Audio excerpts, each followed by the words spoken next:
Hold up.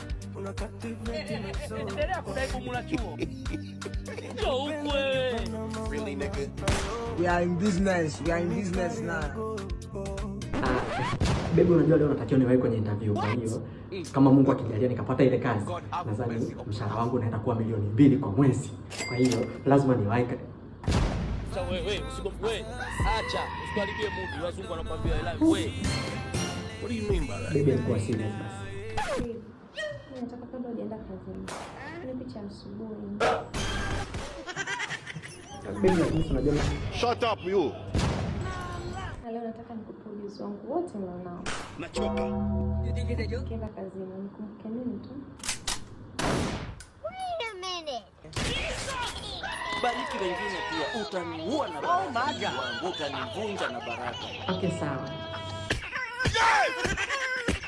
Pisha wewe. Pisha mimi. Wewe mtoto umejua kunipa utamu bwana.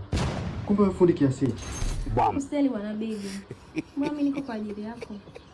Hapo baby sasa hivi. Naam. Wewe bora uende tu kwenye interview. Interview? Ndio, wewe una interview. Kesi ishakuwa ngumu. Wale siwezi kufanya nao kazi bwana. Kwa nini baby? Mshahara wao mdogo.